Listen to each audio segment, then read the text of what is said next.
Yes, welcome. Welcome everybody to the show. I always do that. I'm a night rider. Every time that I go up past midnight, I swear I get higher. This is something new. Something new for all of us. Every time that I give what I got, I supply that fire. I supply that fire, man. So why not start with something old? Every time that I go up past midnight, I swear I get higher. Meaning my music. But I gotta get higher now. I'm a night rider. So, it is Sunday, June 16th, and here I am again, almost a year removed from my last podcasting endeavor. You can still find me on Twitter at BumpyBetSlips. You'll be able to find this podcast, which I guess there's nothing really left to do except get right into it. This idea came to me a few days ago. I was in the shower where most of my great ideas seem to be spawned. And I said to myself, Self, why aren't you doing something with your voice? You've always wanted to speak and be heard, right? Because it's all about you and you're obsessed with the attention. Well, anyway, and I've always wanted to do a podcast. I've always wanted to give commentary on whether it be sports or what's going on in the world today. I always thought that maybe I would have a good twist. And so here I go. I go from the Funny Guys Moneylines podcast where it was all about sports and gambling and trying to point people in the right direction. But of course, sports are sports and anything can happen. That kind of dissolved as a friend moved away to another town, making it a little bit harder for us to all get together, unfortunately. However, we all remain friends to this day. But since then, I've wanted to continue to give my take on stuff. Why? I don't really know. I used to look at people like Skip Bayless and Stephen A. Smith and say, what do these people feel inside that makes them feel like they are so important? I never really quite put my finger on it, but here I am anyway, as I'm watching Bryson DeChambeau get handed his second U.S. Open trophy over the span of his career. This is his second. He first won in 2002. And right now it seems like he's talking to the crowd. He's been talking to the crowd all day. The guy was on absolute fire, scrambling out of bunkers, saving holes, and birdieing the last hole to just really rip the soul out of Rory McIlroy.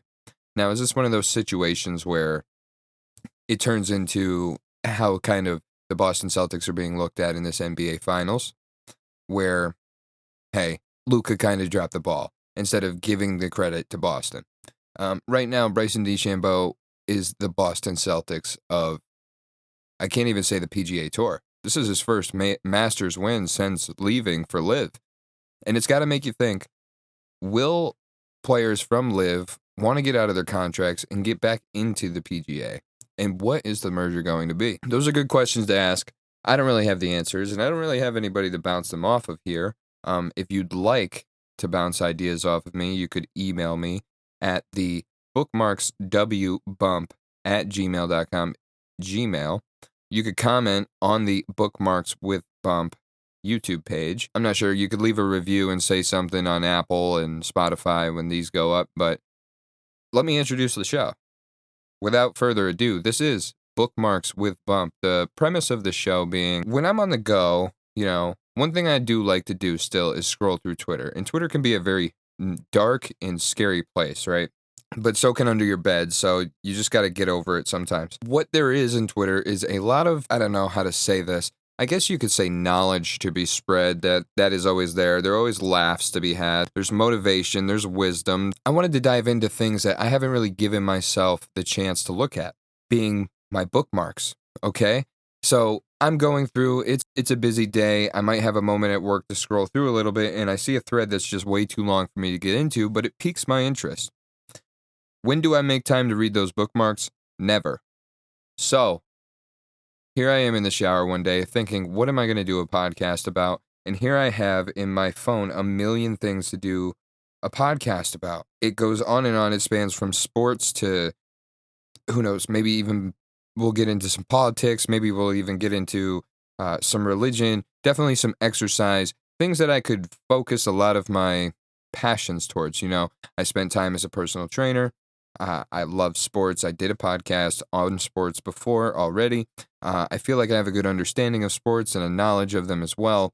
So we're going to go through and find these things, these motivations, these dignifications, these spectacles and these speculations, and I'm going to give my commentary on them because my opinion matters. Getting into podcasting, is something like I put off for a while because my computer's a bit older. It might not run up to speed. I might not have the best tech. I don't have a real way to do a video outlet right now, but those are all just excuses. And excuses are something that don't really add up to anything, okay?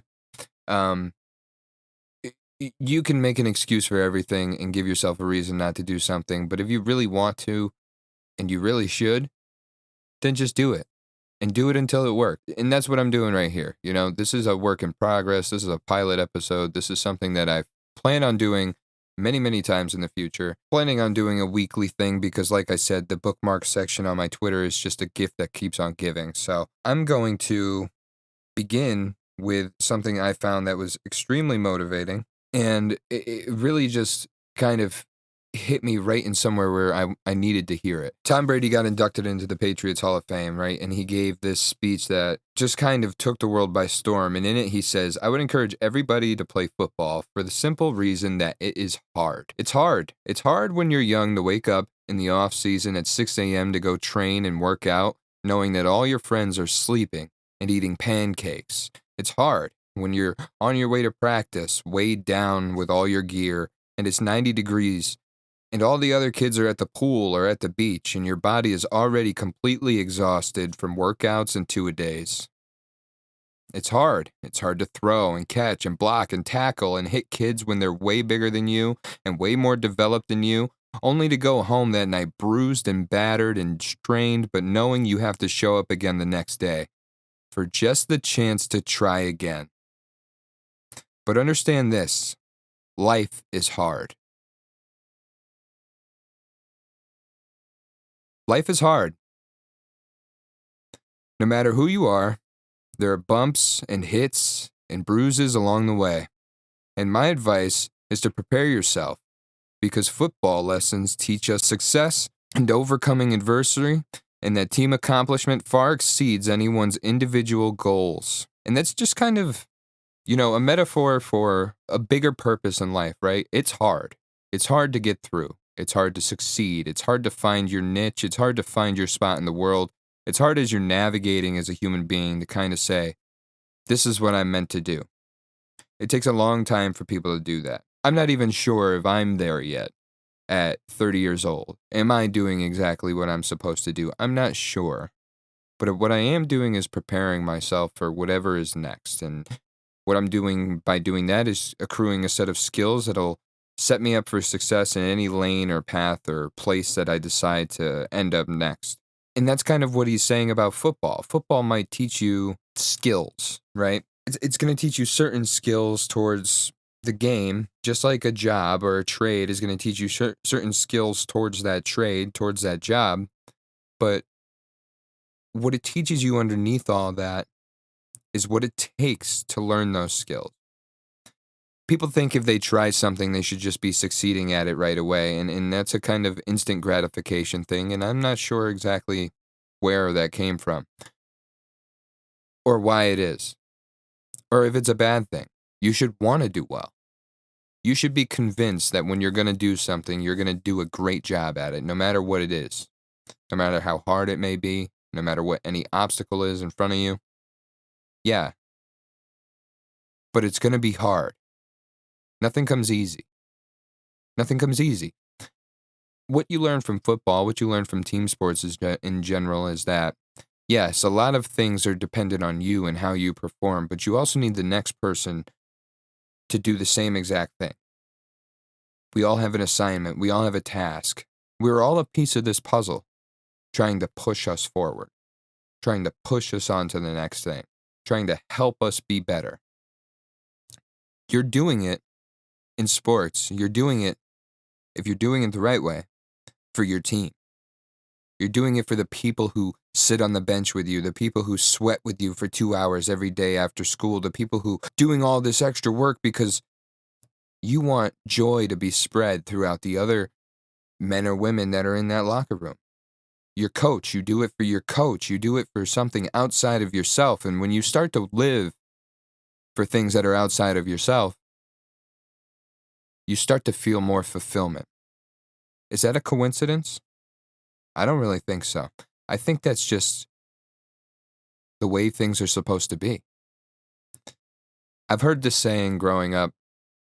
I've heard this saying my whole life. It takes a village.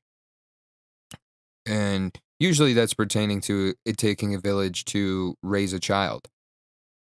But in this instance, I'm looking at it like it takes a village to make success. When you go into work, sometimes you go into work and the people that you work with are just the most miserable people you may have ever met in your life.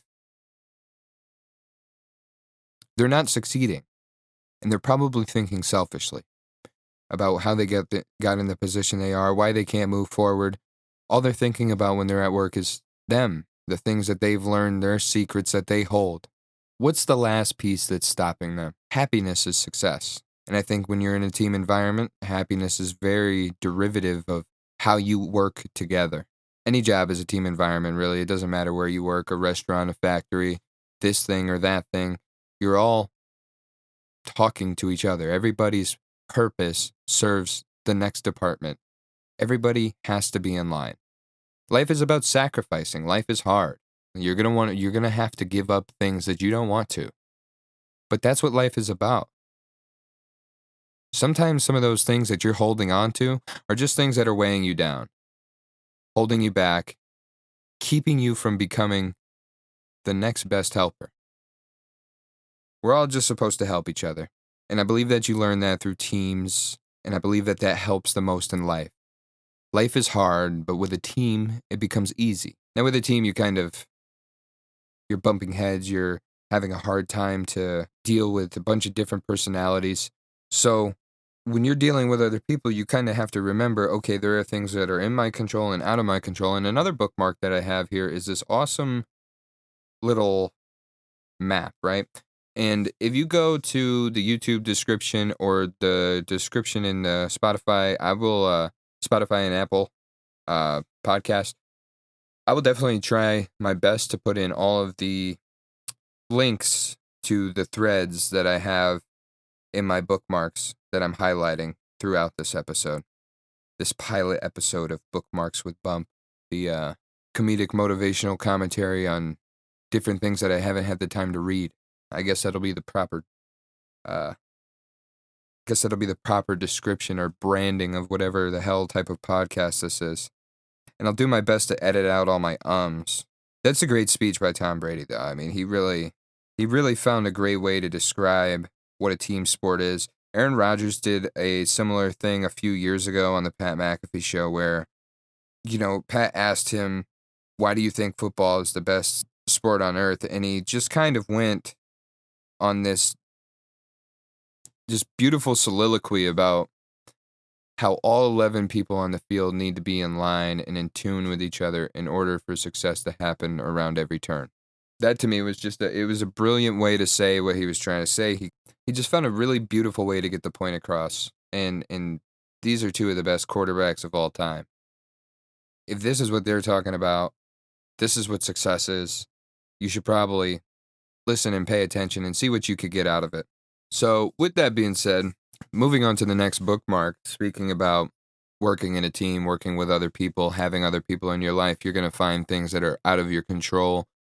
And you might build frustrations handling relationships throughout your life.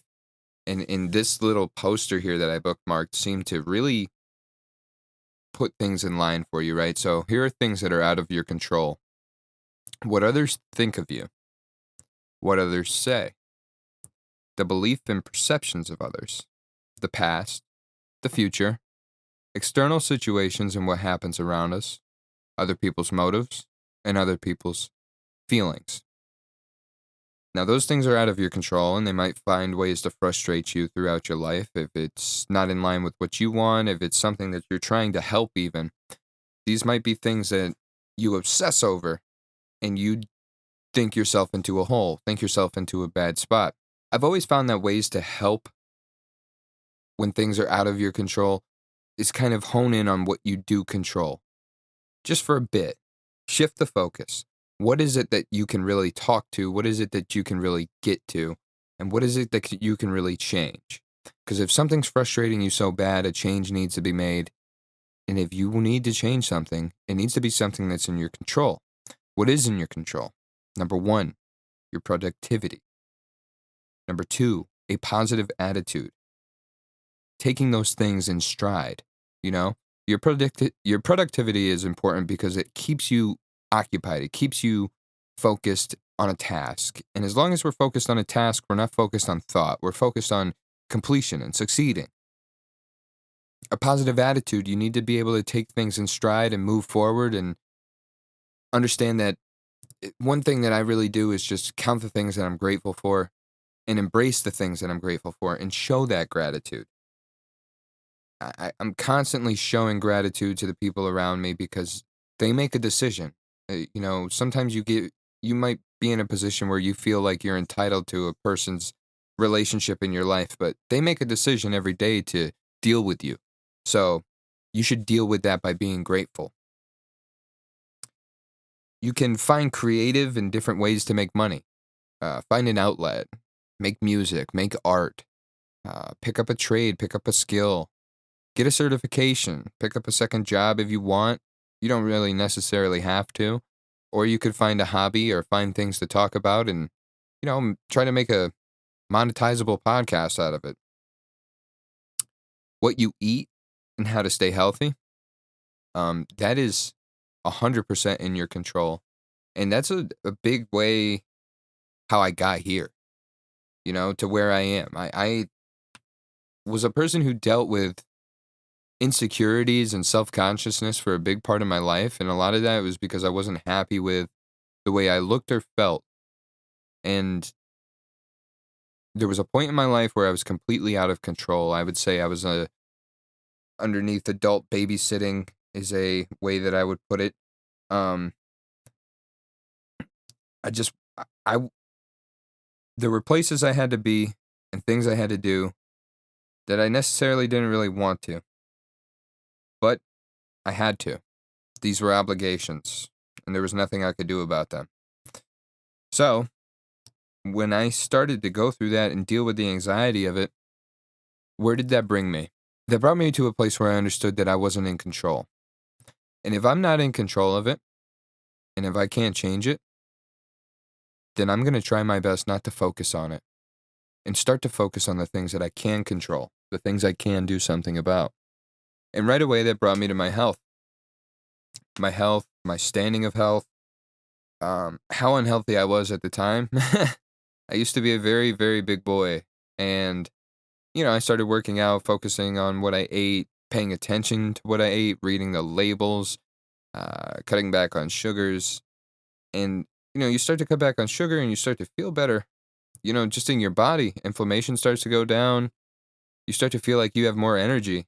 And they used to tell you, hey, sugar does give you energy. But, sometimes people lie. And that's okay. It's not really okay.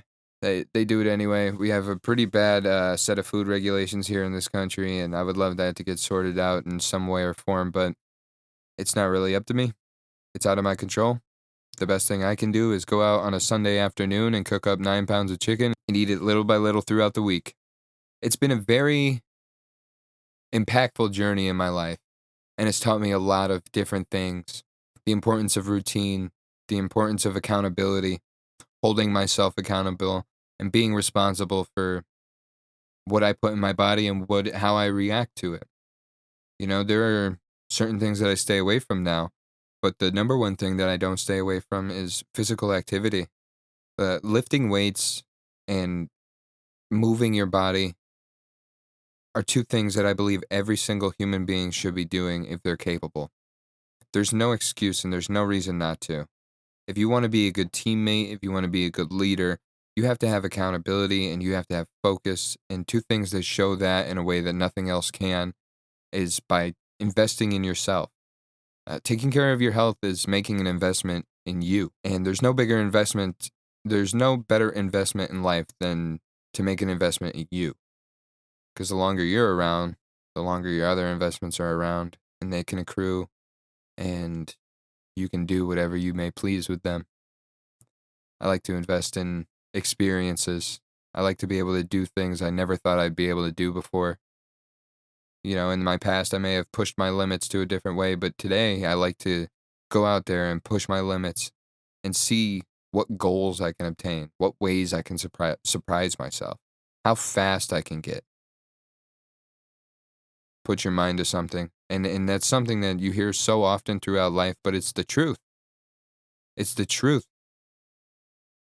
When you actually, our minds are the most powerful thing in our body.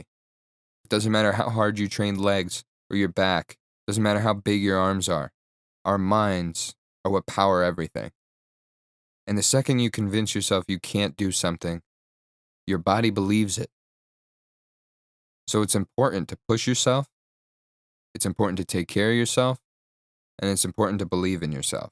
Scrolling through my bookmarks here, I found somebody who's not very believing in the moment. And that man's name is Klay Thompson. Klay Thompson has unfollowed the Warriors on Instagram and deleted all Warriors-related content from his page. In the midst of the NBA Finals, where the Boston Celtics are sitting up 3-1 before Game 5 on Monday night in the TD Garden in Boston, Klay Thompson looks on his social media and he says, that team that I've been with ever since the beginning of my NBA career, that team I won all those championships with, the team that put me on the bench this season, I think I want to leave them.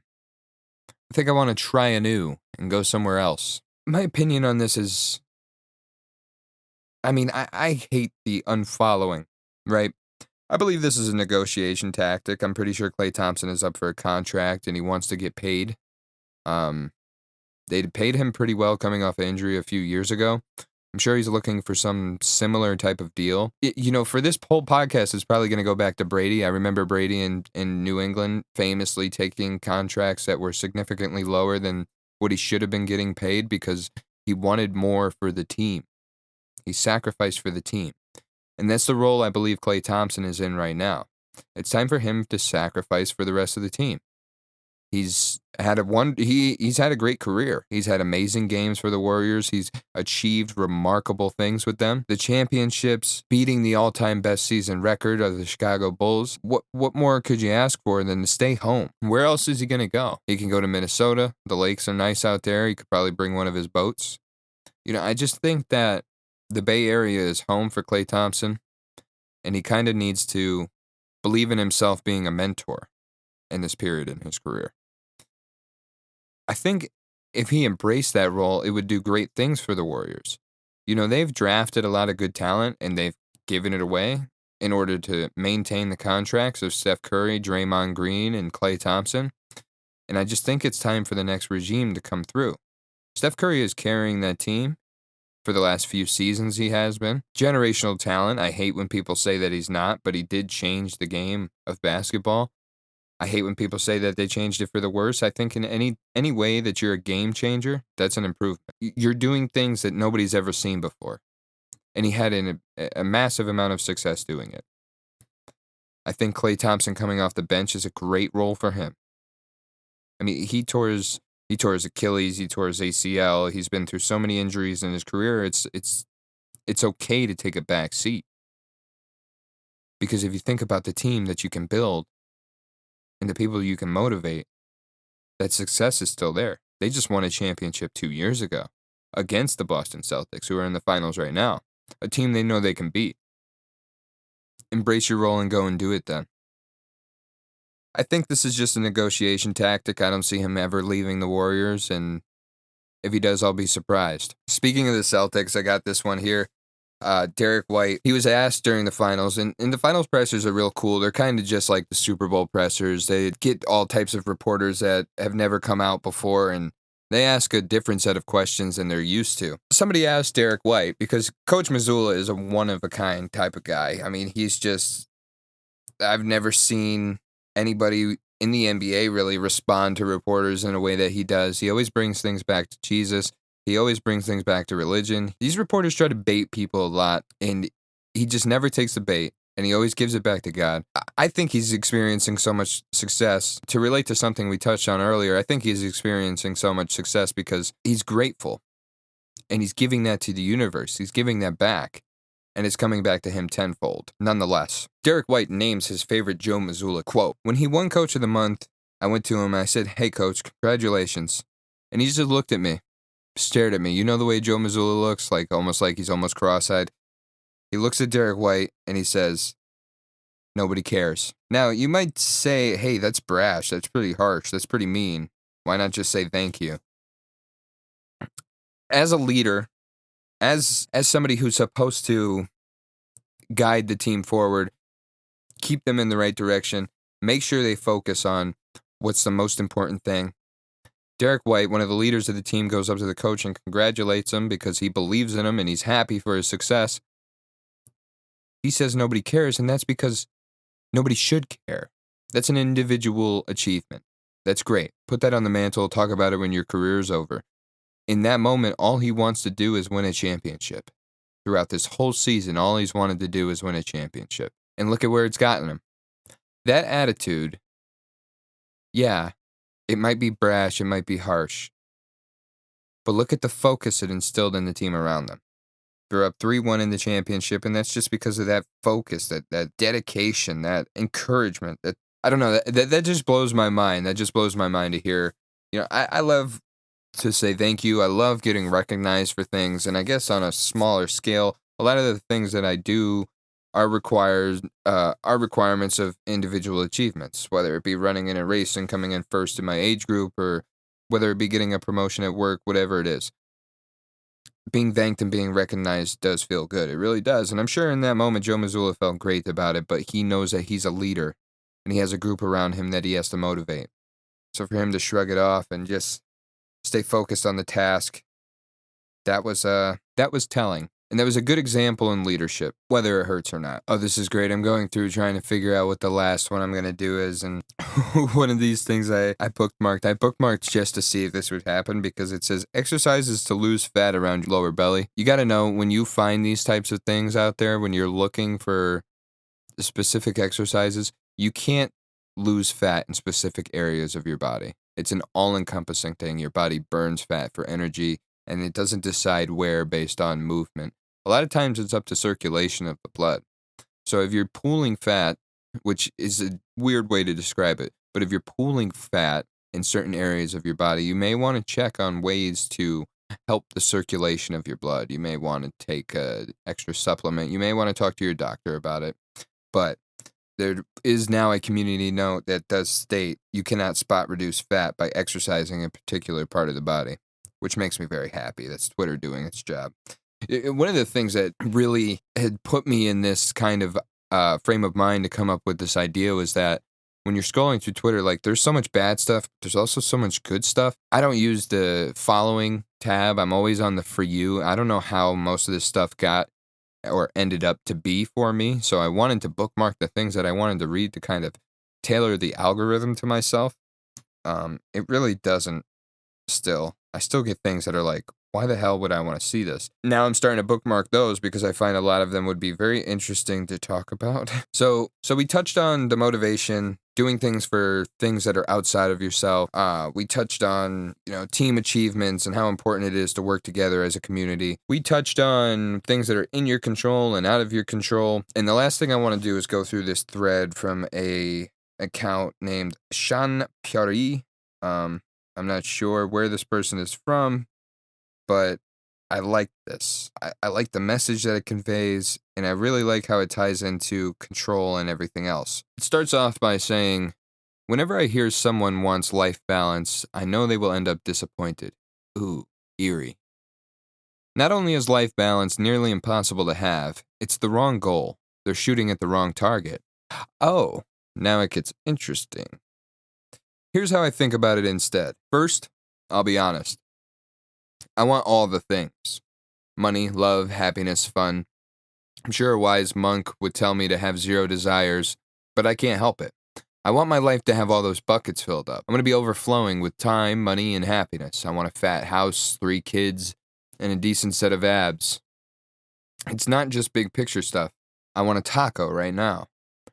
I don't think I'm alone. Deep down, we all want the good life. And the good life isn't just good in one area. It's good in all of the big areas. But saying I want it all sounds greedy.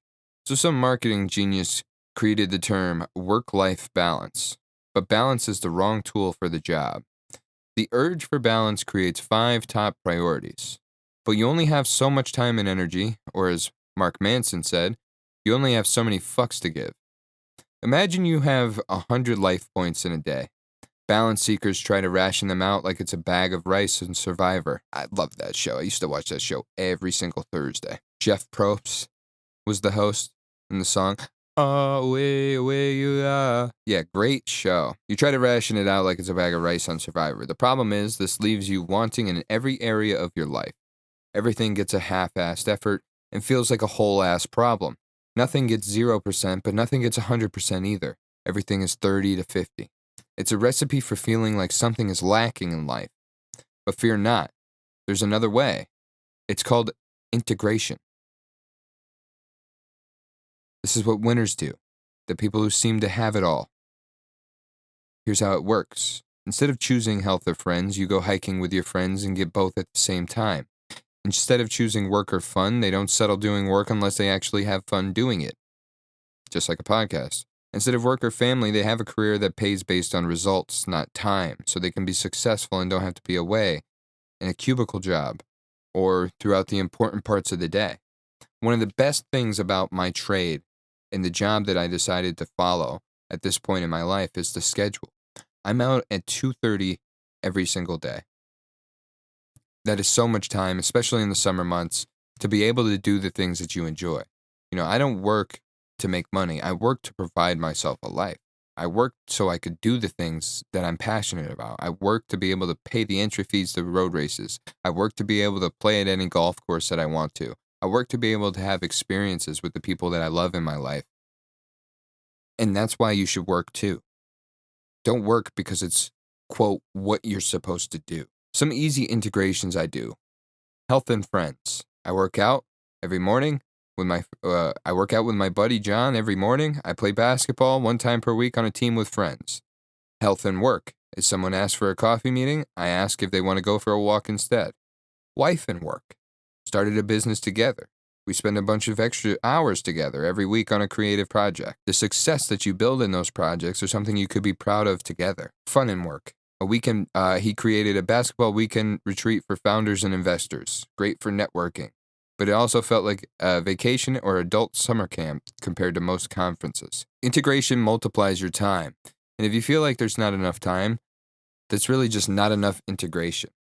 We all have 16 waking hours, but if you're using 1 hour to fill up multiple buckets, then you've multiplied your time. Which is true. I've gotten back into the gym, into lifting weights. I would always work out at home after going for runs. I would do resistance band training, but I was missing that camaraderie that you get from floating around the gym. You're in there, you're working hard, and the person next to you is working hard as well, and there's a bond that forms automatically. You create great friendships in the gym. There's a sweat equity put into these relationships. For the last 6 months now, my little brother has been coming with me. And that's been the best family time we've had, I have to say, our whole lives. We've done a million things together. Him and I are best friends. We go on all these adventures and missions together, and we always have a great time with one another. But now we're checking off 2 of those boxes. We're using integration to spend our time together and push ourselves forward. Instead of saying, I can't do this today because I'm doing this. How about y'all do it together? What's hard about doing this? The biggest blocker for most people is work. You spend 8 hours a day working, half of your waking life. And for most people, it's not fun. It's not with people they like hanging out with, and it's not flexible. This is a huge collision on the highway to happiness and creates a giant jam. So find work that you enjoy doing with people you like being around, that pays you for results. Find something that unblocks your life and gives you a power strip to start plugging in your life integrations.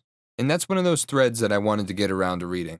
And I'm happy I did, because it showed me a lot of what I'm doing has me on the right path. I've got a really solid gig right now, and my favorite thing about it is the schedule and what it allows me to do with the rest of my life. I play in the golf league at work. I have friendships now from the golf league that when I see them at work, it's a good time. I like to enjoy my time at work. And for a while, it seemed like maybe things weren't the greatest. Morale wasn't the highest.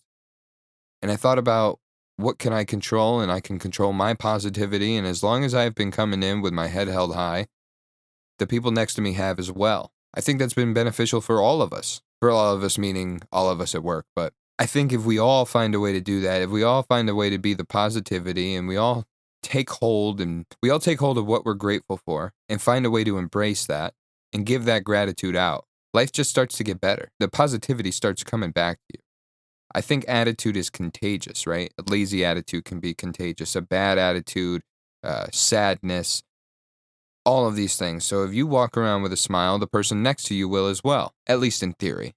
That's what we can hope for. But we can't control the outcome, and you have to remember that. So control what you can. Control what you give out. Integration is a great way to multitask in a way. Throughout the day, you may have things that you need to do or people you need to attend to. How do you combine those things together? Not just for you, but also for the person next to you. Yeah, I love going to the gym. I would go to the gym whether my brother went with me or not. But health was something that he started to need to check off. And he did. And now he does it with me. We spend family time together. We bond.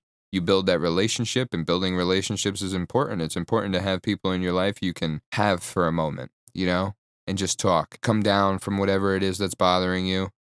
Pick you up from whatever it is that's holding you down. It's important for you to be able to focus on tasks together as well, because that's what it takes. As a village, we're not just a village sitting in a circle. We're in a village trying to build. And as of now, I'm just trying to build this podcast. I think that's pretty all right for a first pilot episode. Just kind of getting my wings underneath me here. I've found a couple things that I'll need to sort out, but it's a work in progress, and we're building. I'm looking forward to feedback because we can build together. I think we could have a community here where we're all focusing on things that make us laugh, make us smile, make us think, and make us push. That's what I really want to do with Bookmarks with Bump. I find it to be a comedic commentary on thoughts and ways of the world. I think that's what I'm really aiming for here, and I think that's the target that I hit here today. Like I said, you could contact me on Twitter at BumpyBetSlips. I will still be using that Twitter account, I'm not making another one. You can find me on YouTube, Bookmarks with Bump on YouTube. You could email the Gmail, send me one of your bookmarks, I'll go over something that you've been wanting to go over, and we could sit down and go over it together and see what we can come up with. You could email me at bookmarkswbump@gmail.com. You can find this podcast on all Spotify, Apple platforms. Please be sure to leave a review and subscribe. I'm looking forward to thumbing through the threads on the next episode of Bookmarks with Bump. Thank you for joining.